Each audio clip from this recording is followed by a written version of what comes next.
Herzlich willkommen bei In die Ferne. Heute geht es um mein Fazit zu dieser Schlafsackfrage. Hier erfahrt ihr, was funktioniert hat über den Winter und was nicht funktioniert hat und was ich euch empfehlen kann. Bleibt also dran.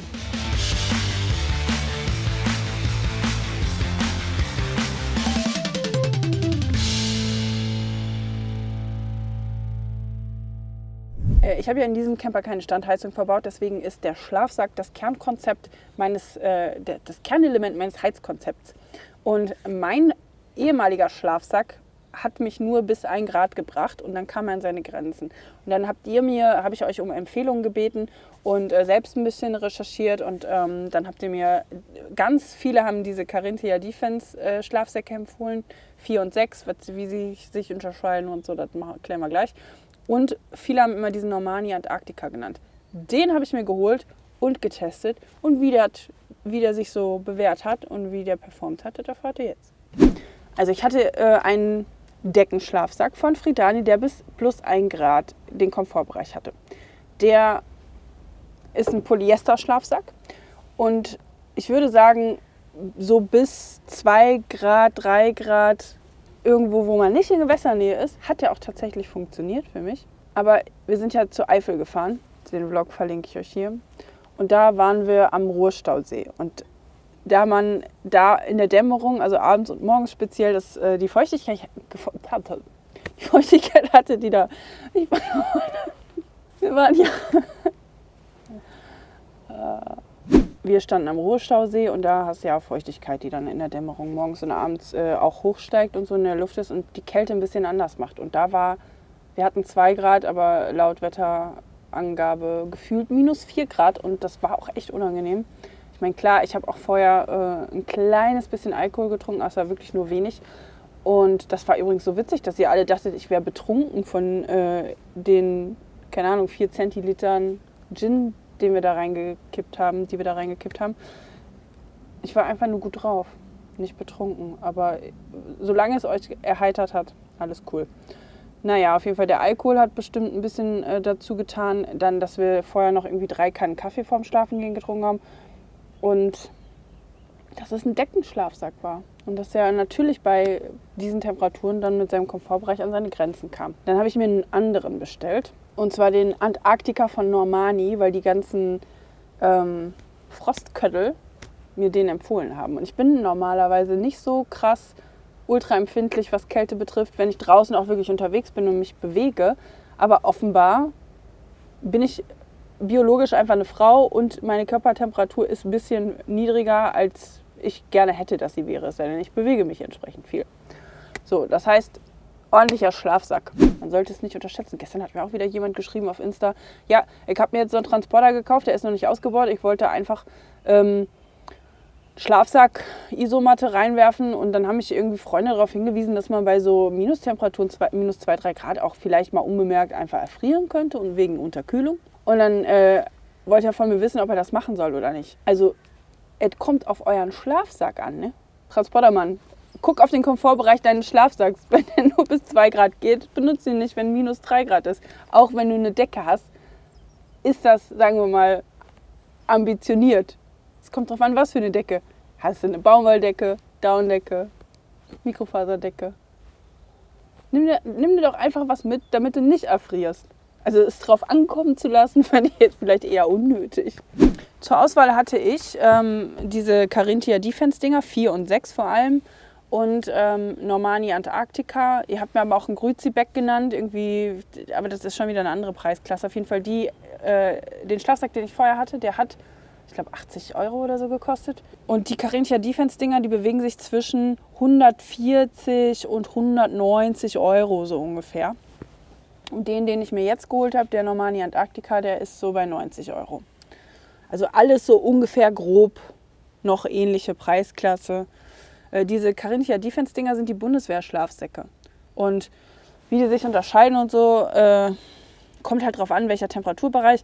Der Defense 4 geht, glaube ich, bis 15 Grad und der 6 geht bis 18, 20 Grad oder so.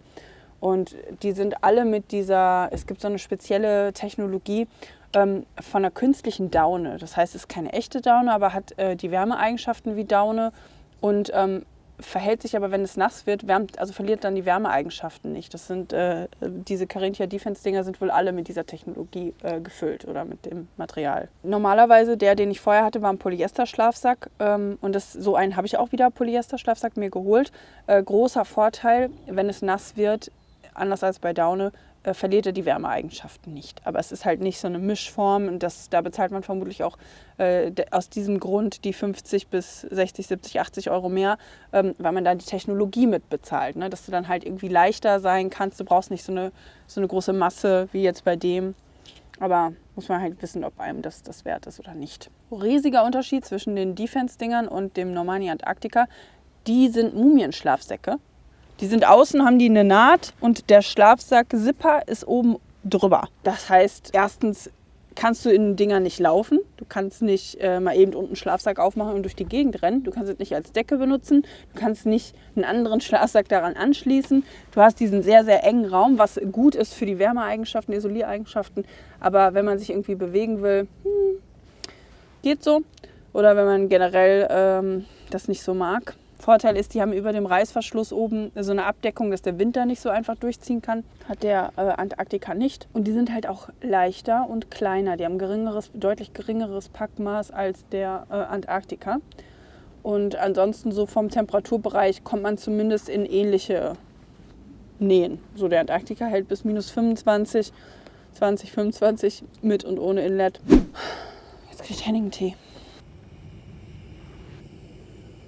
Tee-Ei war, glaube ich, hier unten. Ui. Nee, das war der Abtropfbehälter. Ist schon wieder verhakt hier, oder was? Das gibt es doch nicht. Ich habe hier nichts rumgedrückt. Ich habe hier nicht mit Gewalt rumgedrückt. So. Richtig guter Tee. Also. Ich mag das auch, wie das dann hier im Auto immer riecht. Ich weiß nicht, bestimmt zu viel. Boah, ich hasse diese Verschlüsse, ey. Nimmt Tee-Eier mit einem richtigen Schraubverschluss. Der kleine Schlafsack.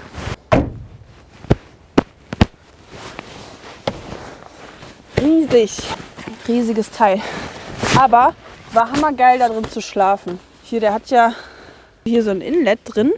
Das ist hier mit dem großen Schlafsack verbunden. Hier ist der Hauptreißverschluss von dem Schlafsack. Und hier sind die Schlafsäcke, womit du dann das Inlet rausnehmen kannst und den kannst du als Hüttenschlafsack benutzen. Voll crazy. Weil ich ein bisschen begeistert bin. Und ich hasse auch immer dieses Gefühl, wie sich Schlafsackmaterial so anfasst. Und hier ist einfach flauschig, ist wie so Biberbettwäsche, wie Baumwolle. Also so Biberbettwäsche halt flauschig. Ich kann nicht, also man will da halt wirklich auch drauf liegen und nicht auf diesem grisseligen, komischen Plastik immer. So, und jetzt hast du hier halt komplett diese Biberbettwäsche-Oberfläche in dem Schlafsack. Das ist der eigentliche Schlafsack. Und innen drin, also nur der Schlafsack ohne Inlet wäre schon geeignet bis, ich glaube, minus 15 Grad. Was ich schon mal Hammer finde. Minus 15 Grad Komforttemperatur, I like. Aber für die ganzen Frostköttel legt der noch eine Schippe drauf und dann gibt es hier so ein Inlet, in das man dann zusätzlich noch reingehen kann, das man aber auch rausnehmen kann. Und dann ist der bis minus 25 Grad geeignet. Hammer. Ende vom Schlafsack sieht so aus. Also man kann hier separat nochmal aufmachen, den Schlafsack, und dann seine Füße rausstecken. Und man kann zum Beispiel mit dem kompletten Schlafsack um sich herum laufen dann. Aber wenn ihr zum Beispiel ein Paar seid, also jetzt nicht in einem Kombo, da kannst du jetzt nicht zwei so Dinger nebeneinander legen, aber wenn ihr jetzt einen größeren Wagen habt oder campen seid im Zelt oder so, zum Wandern ist das nichts, ne? Weil das Teil wiegt 5 Kilo. Und auch Packmaß, das passt, glaube ich, in keinen Rucksack rein. Oder ist das Einzige, was dann in den Rucksack reinpasst. Aber wenn ihr stationär irgendwo seid und ihr seid zu zweit, könnt ihr einen kaufen mit links den Reißverschluss und einen mit rechts den Reißverschluss. Dann könnt ihr die miteinander verbinden. Dann habt ihr quasi so einen Doppeldeckenschlafsack. Super warm, für 2 Leute, riesig viel Platz drin. Nachteil bei so einem Deckenschlafsack, auch obwohl es ein 4-Jahreszeiten-Schlafsack ist einfach, es ist eine riesige Volumenmenge an Luft, die so mit der eigenen Körperwärme warm gehalten werden muss. das ist schwierig für so einen Körper. Es sei denn, man macht die ganze Zeit vorher Sport oder so. Beholfen habe ich mir jetzt, weil ich gemerkt habe, das funktioniert. Also alle raten eigentlich immer zu so Mumien- oder Eisschlafsäcken, wenn es auf den Winter und auf wirklich kalte Temperaturen zugeht. Ich wollte aber nicht hören, weil ich hasse das. Ich bin so Bauch-Seitenschläfer und dann ziehe ich halt immer so das Knie so ran. Und das kannst du im Mumienschlafsack nicht so gut. Oder du musst beide Beine parallel wie so eine Raupe dann, also ziehen Raupen ihre Knie, haben Raupen Knie. Ihr wisst ja, was ich meine, falls ihr das macht. Geht halt nur in einem Deckenschlafsack und sonst schläft man unbequem. Und ich mag das nicht. Und dann habe ich gedacht, ja, ich friere lieber oder überlege mir andere Möglichkeiten. Wie habe ich jetzt das Problem gelöst, dass hier unten so ein riesiger Luftraum an den Füßen ist, den man halt irgendwie erwärmt halten muss, damit er isoliert. Habe ich zusätzlich einfach Wollpulli, Jogginghose reingestopft und so, um dieses Luftvolumen zu verkleinern. Und dann hat es funktioniert. Das ist temperaturmäßig. Ach so, guck mal, hier hast du so ein kleines Fach. Da kannst du deinen Kameraakku reinmachen. Das ist aber ein sehr kleines Fach. Ja, okay, doch, ein Handy würde auch reinpassen. Naja, und ansonsten hat er natürlich hier auch so einen Gurt einmal um die Schulter rum. Hier oben kannst du auch zuziehen. Was weiß ich, wo das jetzt ist. Da oben. Zack. Ich würde jetzt hier so liegen bleiben. Dreht sich der Restvideo alleine. Kleines Mittagsschläfchen. Blöd auch bei dem, und das ist halt, wenn du in der Preisklasse unterwegs bist, der hat nur 90 € gekostet, da sind hier die Reißverschlüsse nicht abgedeckt. Ne? Also der zieht halt einfach richtig nervig die Luft durch. Ich habe einfach das Fußende so ein bisschen eingeknickt, umgefaltet sozusagen, wie so eine Pommestüte am Ende. Und dann war das Schlafsackende einerseits, oder der Reißverschluss einerseits zu durch die Klamotten im Schlafsack und weil ich es einmal gefaltet habe. Ist natürlich nicht ideal, aber so konnte ich halt meinen Schlafsack mit Volumen zum drin bewegen behalten. Es wäre halt geil, wenn man hier noch irgendwie so eine Klappe oben drüber hätte, die verhindert, dass da die Luft durchzieht durch den Reißverschluss. Weil so kann ich mir ungeschützt, kann ich mir nicht vorstellen, dass der bis minus 25 Grad hält. Aber ich halte euch auf dem Laufenden. Schöner Langzeittest. Ich meine, jetzt kommt ja erstmal der Sommer, aber ich dachte, ich gebe euch die Infos schon mal, wenn ihr jetzt auf der Suche seid nach einem Schlafsack, dass ihr euch da irgendwie die Zeit nicht verschwendet und nur einen 3-Jahres-Schlafsack holt, wo ihr dann am Ende das gleiche Problem habt wie ich und euch noch einen anderen Schlafsack holen müsst.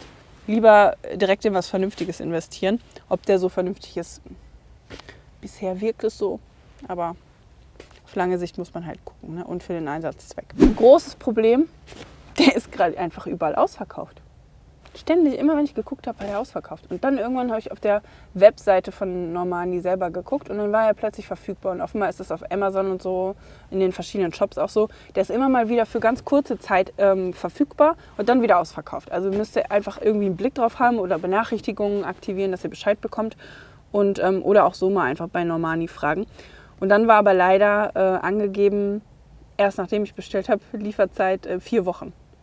Ja, und dann gab es noch eine kleine Verzögerung und dann kam er fast erst nach 6 Wochen, da ist ja der Winter schon fast vorbei und ich hatte jetzt Glück, das eine Wochenende habe ich nochmal schön minus 3 Grad gehabt und konnte das Teil nochmal testen. Ich sehe die Nachteile, das Packmaß ist riesig, das Teil wiegt 5 Kilogramm. Ich kann den hier unten in meine Box unter dem Sitz, kann ich den nicht packen, der passt da nicht rein. Und davor hat mein alter Schlafsack, meine Decke, mein Kissen und noch zusätzlich Gekrüssel hat da reingepasst, geht mit dem nicht. Der muss auf dem... Also wenn ich losfahre und ich habe einen Beifahrer vorne, liegt der Schlafsack hinten. Und wenn ich ohne Beifahrer fahre, dann ist der auf dem Beifahrersitz und dann kann auch nicht mehr viel anderes hin. Und das ist halt richtig bescheuert. Ne?